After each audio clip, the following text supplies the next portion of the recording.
Hello everyone. ఇవాళ మనతో పాటు ఉన్నారు సీనియర్ జర్నలిస్ట్ దాము బాలాజీ గారు. వారితో మాట్లాడదాం. సార్ నమస్తే సార్. నమస్తే. సార్ కొడాలి నాని గారి పైన కేసు ఒకటి ఫైల్ అయింది విశాఖపట్నం పిఎస్లో అని చెప్పేసి ఒక న్యూస్ వస్తుంది. సో ఏంటి అతని పైన ఎలాంటి కేసు ఫైల్ అయింది సార్? కొడాలి నానిని ఈరోజు అరెస్ట్ చేస్తారు అన్న ఒక వార్త వైరల్ అవుతుంది మార్నింగ్ నుంచి. దానికి కారణం ఏంటంటే విశాఖపట్నంలో 3 టౌన్ పోలీస్ స్టేషన్లో ఒక ఫిర్యాదు నమోదైంది.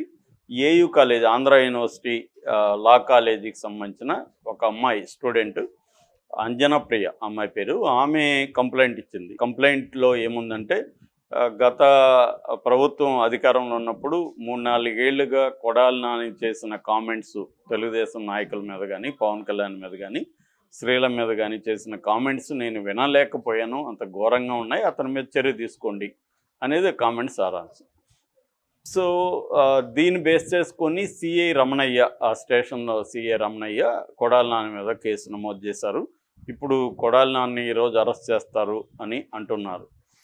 అంటే మనకి గత కొంతకాలంగా దాదాపు 500-600 మంది మీద social media, YCP social media మీద, నాయకుల మీద కావచ్చు, సోషల్ మీడియాలో పెట్టుతున్న వాళ్ళ మీద కేసులు పెట్టడం మనకు కనబడుతుంది. అరెస్టులు కూడా కరెక్ట్గా సంఖ్య తెలియదు కానీ వైసీపీ వాళ్ళు అయితే 107 మందిని అరెస్ట్ చేశారని నిన్న భూమన కరుణాకర్ కూడా చెప్పాడు. ఇప్పటి వరకు 107 మందిని అరెస్ట్ చేశారని. అందులో మరి ఎంతమందిని కోర్టుకు పెట్టారు, ఎంతమంది జైలుకి వెళ్ళారు, ఏంటి లెక్కలు కరెక్ట్గా వైసీపీ వాళ్ళు చెప్పట్లేదు. వైసీపీ క్యాంపెయిన్ కరెక్ట్గా కనిపించట్లేదు దీని పట్ల. పోనీ తెలుగుదేశం వాళ్ళన్నా ఇప్పటివరకు ఎన్ని అరెస్టులు చేశారు ఏంటి అనేది వీళ్ళు కూడా చెప్పట్లేదు. అంటే క్లారిటీ, వైసీపీకి కూడా క్లారిటీ లేదా అనేది తెలియదు. మరి వాళ్ళ మీడియాలో సాక్షులు కూడా క్లియర్ డేటా రావట్లేదు. సో ఏదేమైనా పెద్ద స్థాయిలో అరెస్టులు అయితే జరుగుతున్నాయి, నోటీసులు ఇస్తున్నారు, కొంతమందిని కోర్టుకు పెడుతున్నారు. అలాగే దాదాపు నాకు తెలిసి ఇప్పటివరకు 40 హెబియస్ కార్పస్ పిటిషన్లు ఆంధ్రప్రదేశ్ హైకోర్టులో ఉన్నాయి. హెబియస్ కార్పస్ అంటే ఒక బాడీని ప్రొడ్యూస్ చేయమని అడగడం, రిట్ అంటారు దాన్ని. అలాంటి రిట్ 40 ఉన్నాయి.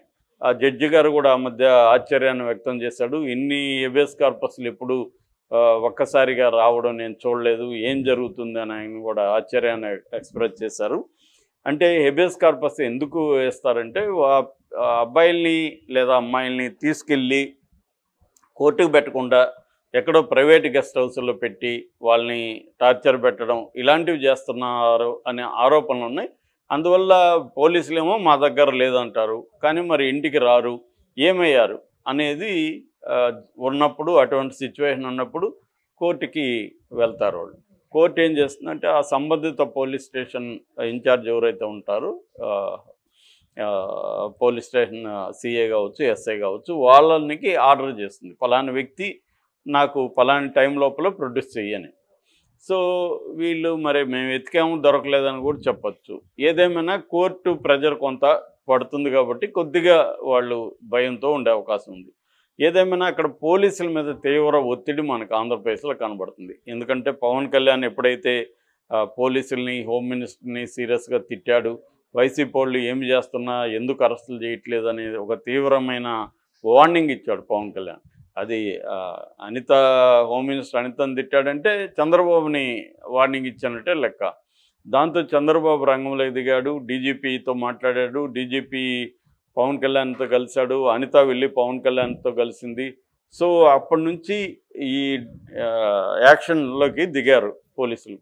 ఎప్పుడెప్పుడో పెట్టిన కేసులు, ఎప్పుడెప్పుడో పెట్టిన పోస్టుల మీద ఇప్పుడు కేసులు, లేకపోతే పాత కేసుల్లో 2014-19లో పెట్టిన కేసులు. తర్వాత ఇంకొక ప్యాటర్న్ ఏంటంటే ఎవరెవరో సంబంధం లేని, ఇప్పుడు ఈమెవరు అంజనా ప్రియకి నానికి ఏమి సంబంధం, అంజనా ప్రియకి తెలుగుదేశానికి ఏమి సంబంధం, ఆయన తిట్టిన వాళ్ళు ఎవరు కేసులు పెట్టలే. ఆయన తిట్టిన చంద్రబాబు, లోకేష్, పవన్ కళ్యాణ్ వీళ్ళెవరు పెట్టలే, ఎవరో సంబంధం లేదు. మొన్న ఆర్జీవీ మీద కూడా అంతే, ప్రకాశం జిల్లాలో ఎవరో సంబంధం లేని వ్యక్తి ఆర్జీవీ మీద కంప్లైంట్. ఈ మొత్తం ప్యాటర్న్ అంతా ఇలా కనిపిస్తుంది. ఎవరో సంబంధం లేకుండా ఎక్కడో ఒక పోలీస్ స్టేషన్లో కంప్లైంట్ ఇస్తారు, వాళ్ళు దాని మీద ఎఫ్ఐఆర్ రిజిస్ట్రేషన్ చేసేసి నోటీసులు ఇస్తారు. ఇది ఈ ప్యాటర్న్ ఒకటి కనబడుతుంది మనకి ఓవరాల్గా. సో బాధితులు ఇవ్వకుండా ఎవరో ఇవ్వడం. ఇప్పుడు ఈమె నేను చూడలేకపోయినానండి. ఇప్పుడు ఆమెకి అడిగే ప్రశ్న ఏంటి? తెలుగుదేశం వాళ్ళు వైసీపీ వాళ్ళని తిడతా ఉంటే చూసావా నువ్వు అని అడుగుతారు కదా. ఎందుకంటే 2 పార్టీలోళ్ళు తిట్టుకున్నారు. వైసీపీ వాళ్ళు తిట్టారు తెలుగుదేశం వాళ్ళని, తెలుగుదేశం వాళ్ళు వైసీపీ వాళ్ళని తిట్టారు. వైసీపీ వాళ్ళు తెలుగుదేశానికి సంబంధించిన మహిళలు, ఇటు భువనేశ్వర్ కావచ్చు, ఇటు నారా బ్రాహ్మణి కావచ్చు, పవన్ కళ్యాణ్కి సంబంధించిన మహిళలు, ఆయన 3 పెళ్ళిళ్ళు చేసుకున్నారని ఇవన్నీ వాళ్ళు కూడా నీచంగా మాట్లాడారు. అట్లాగే వ్యక్తులను కూడా లోకేష్ని పప్పు అనడం, ఇంకొక రకరకాల పేరుతో బుల్లిబాబు అనడం, ఇంకొక బాబు అనడం, ఇలాగా వాళ్ళు కూడా చేశారు. అట్లాగే తెలుగుదేశం అప్సెల్ దగ్గర నుంచి తెలుగుదేశానికి సంబంధించిన అనేక మంది కూడా వైసీపీ స్త్రీలను, అంటే ఫస్ట్లో విజయమ్మకి పేర్లు కట్టారు, తర్వాత షర్మిలకు కట్టారు, తర్వాత భారతిరెడ్డికి, ఇలాగా వీళ్ళు కూడా చేశారు గతంలో. అట్లాగే జగన్ని సైకో జగన్ అని, జగన్కి వికృతమైన ఫోటోలన్నీ పెట్టి మార్ఫింగ్లు చేసి ఇవి చేశారు. సో ఇలాగా ఇరువైపులా మనకు కనబడతాయి. మన కామన్ పీపుల్గా మనం ఆలోచిస్తే ఇద్దరు కూడా ఈ దీంట్లో ఎవరు ఎక్కువ, వాళ్ళు ఎక్కువ అంటారు, వీళ్ళు ఎక్కువ అంటారు, మనం తోచలేము, కానీ కనబడతాయి. సో కనబడినప్పుడు ప్రభుత్వం నిష్పక్షపాతంగా ఉంటే ఇద్దరి మీద కేసులు పెట్టాలి, కానీ ఒకరి మీదే పెడుతుంది. దీనికి వీళ్ళు చెప్పేది ఏంటంటే, గతంలో జగన్ చేయలేదా ఈ పని, ఇప్పుడు వచ్చి ధర్మం న్యాయం అని మాట్లాడుతున్నారని ఆంధ్రజ్యోతిలో ఈరోజు కొత్త పలుకులో కూడా రాసి. కరెక్ట్, జగన్ చేసింది తప్పు 100%. జగన్ చేసింది ఘోరము. జగన్ కేసులు పెట్టి అరెస్టులు చేయడం అనేది జగన్ చేసిన తప్పు.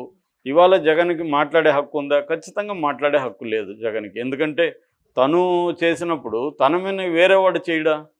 కాబట్టి జగన్కి ఏ అర్హత ఉంది?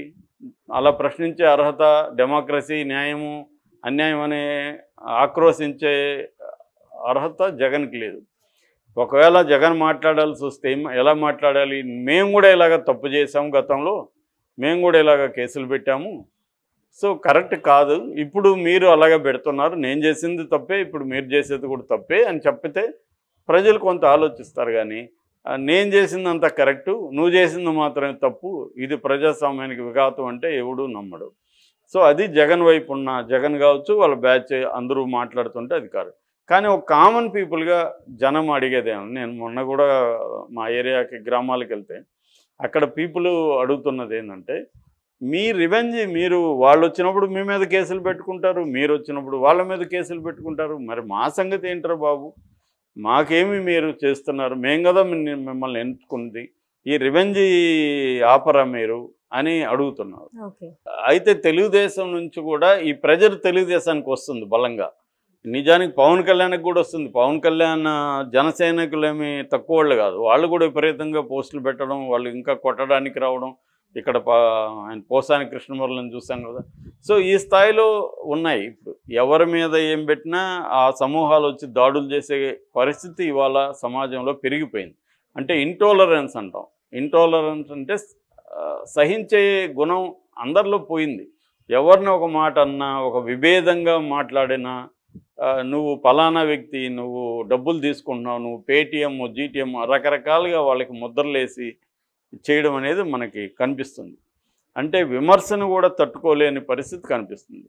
సో ఇప్పుడు ఇక్కడ ఏంటంటే వ్యక్తిగత హననం అంటారు. అంటే క్యారెక్టర్ అసాసినేషన్ చేసే వాళ్ళు ఇరువైపులా ఉన్నారు. ఇంకా చెప్పాలంటే 3 వైపులా ఉన్నారు. పవన్ కళ్యాణ్ వైపు కూడా ఉన్నారు. కానీ ఇక్కడ వాళ్ళు అధికారంలో ఉన్నారు కాబట్టి ప్రతిపక్షాలకు సంబంధించిన సోషల్ మీడియా మీదనే కేసులు పెడుతున్నారు. ఇప్పుడు అవతల కొడాలి నాని ఘోరమైన వ్యక్తి, ఘోరంగా మాట్లాడాడు, నో డౌట్, అతని మీద కేసు పెట్టాలి. మరి యువతల అలాగ మాట్లాడిన అయ్యన్న పాత్రుడు కావచ్చు, రఘురామకృష్ణరాజు వాళ్ళకి మీరు స్పీకరు, డిప్యూటీ స్పీకర్ ఇచ్చారు కదా అనేది వైసీపీ వాళ్ళు ఆర్గ్యుమెంట్.